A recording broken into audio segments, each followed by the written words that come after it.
मुरिया नाम के एक गांव में रहते थे दो भाई। बचपन से ही उनकी हमेशा झगड़ने की आदत थी। इस वजह से बड़े होने पर दोनों साथ में नहीं रहते थे। दोनों के घर अलग थे। एक भाई मुरारी लाल बहुत अमीर था और दूसरा भाई बंसी लाल बहुत गरीब था। मुरारी लाल के घर में सब अच्छे अच्छे कपड़े पहनते, हर दिन अच्छा अच्छा खाना खाते और हर त्योहार धूमधाम से मनाते। उधर बंसीलाल के घर में एकदम उल्टा था। उसके पास अच्छी नौकरी नहीं थी, इसलिए घर में कभी पैसे नहीं रहते थे। पैसों की तंगी होने से उसके यहाँ ना किसी के पास पहनने के लिए ढंग के कपड़े थे और ना खाने के लिए भरपेट खाना। मुरारी लाल बहुत आराम की जिंदगी जी रहा था और बंसीलाल बहुत कठिनाई भरी जिंदगी। बंसीलाल से अपने परिवार की बुरी हालत देखी नहीं जा रही थी। एक दिन उसने अपने भाई मुरारी लाल से मदद मांगने की ठान ली। वो मुरारी लाल के पास गया और बोला, मुरारी भाई कैसे हो? ठीक हूँ मैं, लेकिन तुम यहाँ क्यों आए हो? मैं बहुत मुसीबत में हूँ भाई, मुझे तुम्हारी मदद चाहिए। मुझे कुछ पैसे उधार चाहिए। मैं जानता था, हर बार की तरह आज भी तुम कुछ ना कुछ मांगने ही आए होंगे। ऐसा मत बोलो भाई, मेरे बीवी बच्चे भूखे हैं। मैं जल्दी तुम्हारे सारे पैसे लौटा दूंगा। तुम्हारे बीवी बच्चों का मैं क्यों फिक्र करूं? चले जाओ यहाँ से, मैं तुम्हें एक फूटी कौड़ी भी नहीं दूंगा। मुरारी लाल ने बंसीलाल को अपने घर से निकाल दिया। अपने भाई की कठोर बातों से दुखी होकर बंसीलाल वापस अपने घर की ओर जाने लगा।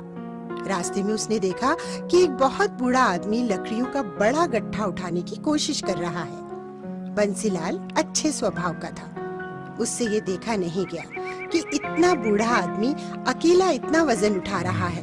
उसने उनकी मदद करने की सोची। अरे काका रुकिए, मैं आपकी मदद कर देता हूँ। ओह, धन्यवाद। मुझसे भारी वजन उठाया ही नहीं जा रहा है। अच्छा हुआ तुम आ गई, लेकिन तुम इतने परेशान क्यों दिख रहे हो? नहीं काका, कुछ नहीं। देखो, तुम मुझे अपनी परेशानी बता सकते हो। शायद मैं तुम्हारी कुछ मदद कर सकूं। बोलो बेटा, क्या बात है? मैं बहुत गरीब हूँ काका, मेरा परिवार भूखा है और मैं कुछ भी नहीं कर पा रहा हूँ। मैं पैसे भी नहीं कमा पा रहा। मुझे कुछ समझ में नहीं आ रहा कि अपने परिवार का पोषण कैसे करूं। अच्छा, ये बात है। तुम ये लकड़ियां का गट्ठर मेरे घर तक पहुंचाने में मदद करो तो मैं भी तुम्हारी परेशानी दूर कर सकता हूँ। क्या? सच में? चलिए, मैं आपकी मदद करूंगा। बंसीलाल ने वो भरा गट्ठर अपनी पीठ पे लादा और उस बूढ़े इंसान के पीछे पीछे उनके घर तक गया। इस गट्ठर को यहाँ रख दो बेटा। धन्यवाद। प्रभु तुम्हारी सारी परेशानियां दूर करे। फिर वो अपने घर से एक मीठी रोटी लाया और बंसीलाल को दे दी। इस रोटी को लेकर तुम जंगल में जाओ। काफी दूर जाने पर तुम्हें आलू बुखारे के 3 पेड़ दिखेंगे। उन पेड़ों के पीछे एक छोटा सा पहाड़ है और पहाड़ के ऊपर एक छोटी सी झोपड़ी।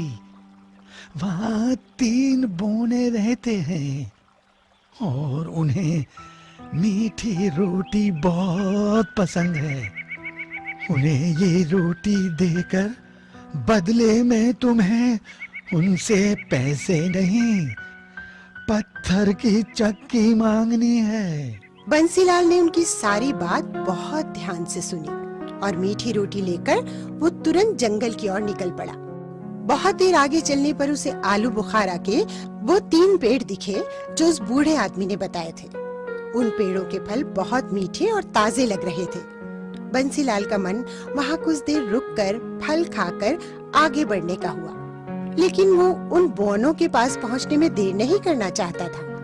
उसने अपनी भूख को नजरअंदाज किया और आगे बढ़ता रहा। थोड़ा आगे बढ़ने पर उसे पहाड़ दिखा और उस पहाड़ के ऊपर एक छोटी सी झोपड़ी।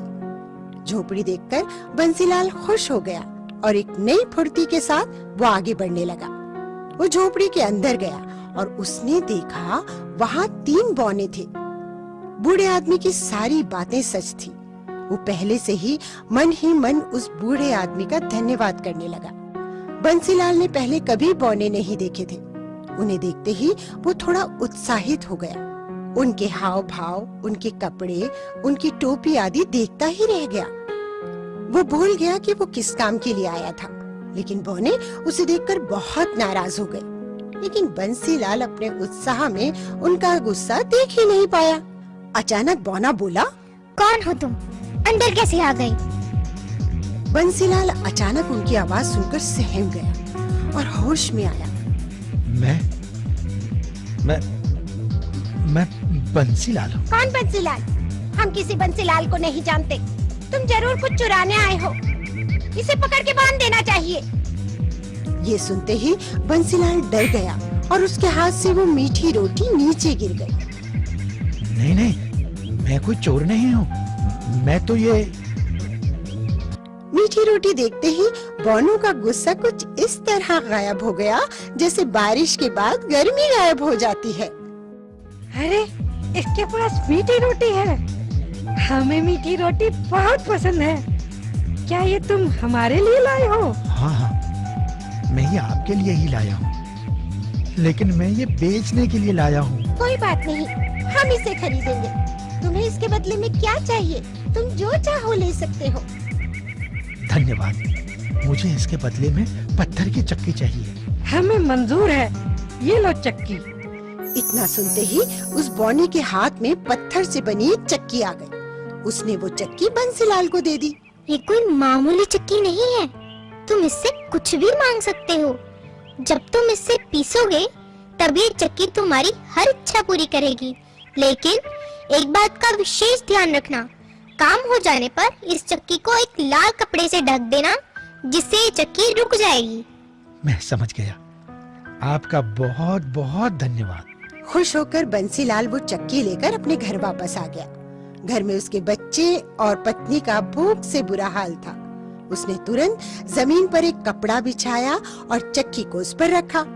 उसने अपनी बीवी से एक लाल कपड़ा लाने को कहा। वो चक्की को घुमाने लगा और चक्की, मुझे दाल दो चक्की। उसके इतना बोलते ही चक्की में से दाल निकलने लगी। हांडी भर दाल मिलने के बाद उसने चक्की को लाल कपड़े से ढक दिया और उस चक्की ने दाल बनाना बंद कर दिया। फिर उसने उसी तरह चक्की से चावल मांगा और चक्की ने ढेर सारा चावल दिया। चक्की को लाल कपड़े से ढकने के बाद उस दिन उन सब ने पेट भर के खाना खाया। वो अब हर दिन उस चक्की से नई नई चीजें मांगने लगा। कभी आटा, कभी चावल, कभी बाजरा, मसाले इत्यादि। चक्की उसे वो हर चीज देती गई जो वो मांगता गया। चक्की से मिली सारी वस्तुओं को वो बाजार में बेचने लगा। कुछ ही दिन में उसने बहुत सारे पैसे कमा लिए। उसने अपने लिए एक बड़ा आलीशान घर बनवा लिया। अब उसके परिवार के पास सब कुछ था, खाने के लिए भरपेट खाना और पहनने के लिए अच्छे कपड़े। सभी बहुत खुश थे। उनकी ये खुशी लेकिन एक इंसान से देखी नहीं जा रही थी। मुरारी लाल को उसकी खुशहाली देखकर जलन होने लगी। कुछ दिन पहले तो ये मेरे पास उधार पैसे मांगने आया था, मगर इतनी जल्दी ये अमीर कैसे हो गया?